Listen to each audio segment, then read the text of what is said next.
총 4분입니다.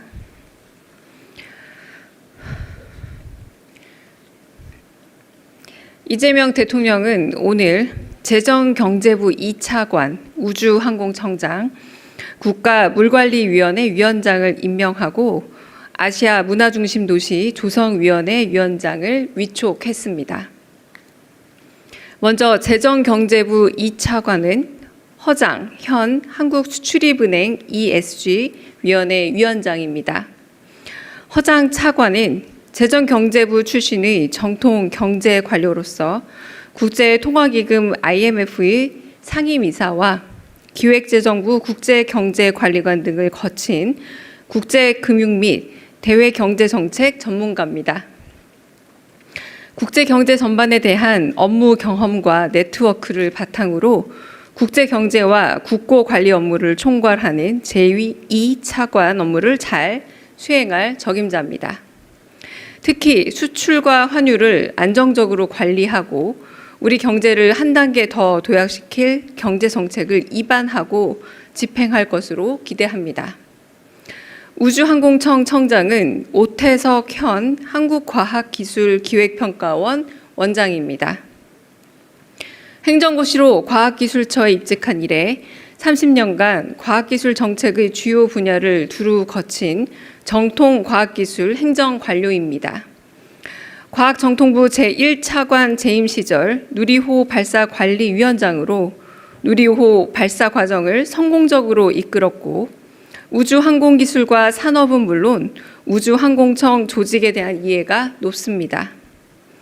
과학기술 정책에 대한 전문성을 바탕으로 대한민국을 우주항공 강국으로 이끌어갈 것입니다.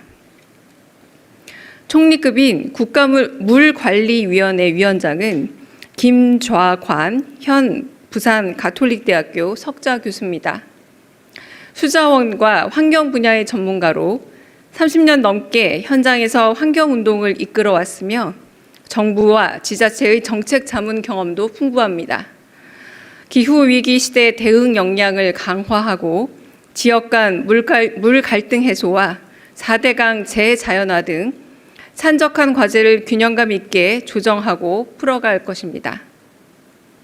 장관급인 아시아 문화 중심 도시 조성위원회 위원장은 김원중 씨입니다. 5.18 민주화 운동의 아픔을 담은 바위섬과 통일에 대한 민족의 염원을 담은 직녀에게라는 곡으로 대중들에게 잘 알려진 친숙한 분입니다. 전남 담양 출신으로 광주에 살고 있는 문화예술계 인사인 만큼 광주를 아시아 문화중심 도시이자 K민주주의의 중심 도시로 성장시키는 데 크게 기여할 것으로 기대됩니다. 이상입니다. 혹시 질문 있으시면 질문 받겠습니다. 질문 있으실까요? 네. 저 내일신문 김영선 기자입니다. 그 기획예산처 장관 후보자 후임 인선 관련해서 혹시 진전이 있는지 궁금하고요. 그 미국 관세 재인상 관련해서 그 관보 개재 절차가 진행되고 있는 걸로 알려졌는데 청와대가 어떻게 파악하고 있는지 또 대처 방안 있는지도 설명해 주시면 감사하겠습니다. 네, 기획예산처 장관 후보자는 지금 찾고 있는 것으로 알고 있고요. 아직은 내정된 분은 없는 것으로 알고 있고요.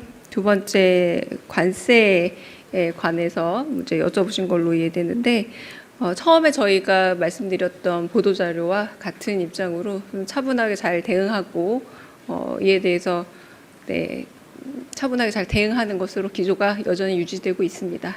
네. 네, 취재 편의점 장윤선 기자입니다. 최근 이재명 대통령께서 적극적으로 SNS를 통해서 소통에 나서고 계신데요. 특히 이제 부동산 정책과 관련해서 야당에서는 대국민 협박, 호통, 윽박 뭐 이런 프레임으로 비판을 하고 있습니다. 불안만 오히려 가중시키고 키운다라는 비판인데요. 실제로 5월 9일까지 집을 팔라는 시그널이냐 이런 비판도 나오는데 관련돼서 청와대 입장 어떤지 여쭙고요. 일각에서는 이것이 세제 개편 시그널이냐 이런 분석도 나오는데 그에 대한 입장도 말씀 부탁드리겠습니다. 네, 관련해서 두 번째 먼저 대답을 드리자면 여러 번 말씀을 드렸던 듯합니다. 그 세제 개편이라 말씀하신다면 아마 보유세 관련된 질문이라고 받아들여지는데요.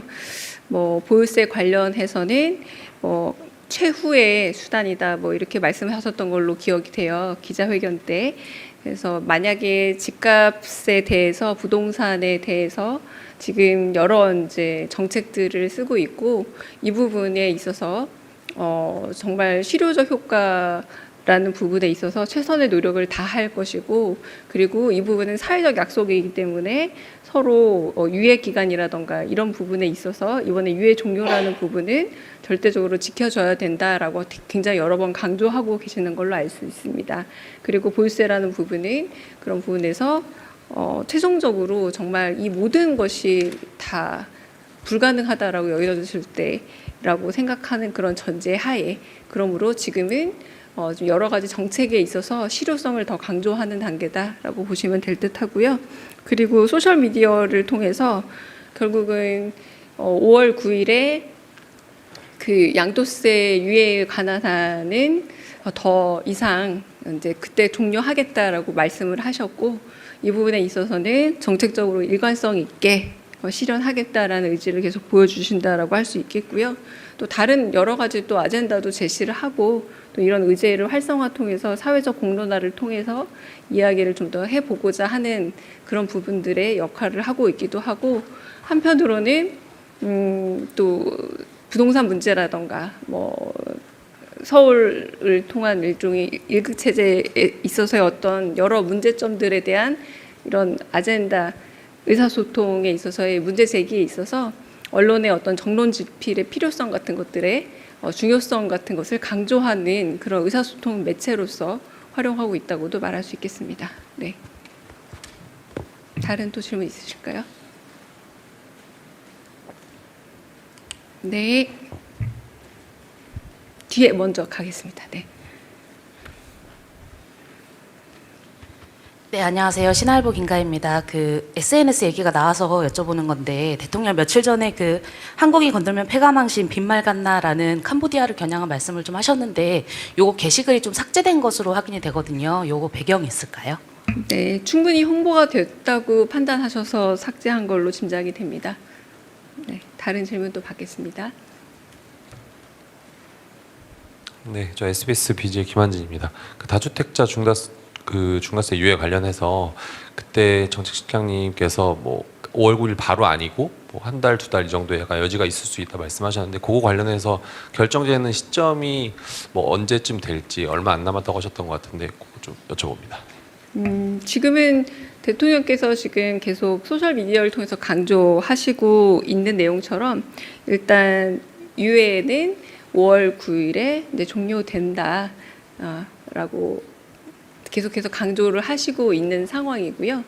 그 뭐 정책실장께서 말씀하신 그 부분은 그 이후에 얘기할 수 있는 부분이 아닐까 싶습니다. 5월 9일 유예는 종료된다라는 걸 대통령께서 계속 끊임없이 강조하고 있는 것이고 그 부분은 일종의 사회적인 약속이자 정책적인 일관성의 측면에 있어서 그 이후에 다른 뭐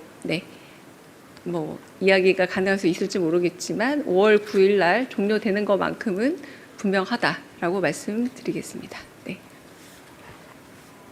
네.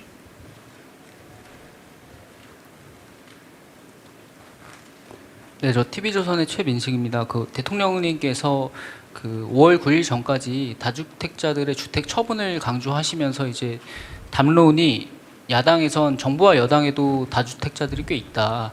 이분들은 어떻게 할 거냐 이런 식으로 흘러가고 있거든요. 여기에 대한 청와대 입장이 좀 궁금합니다. 네, 이 부분에 대해서는 특별히 저희가 입장을 뭐 공유하고 있지는 않습니다. 네. 다른 또 질문 있으실까요? 네, 없으면 여기서 질문. 네.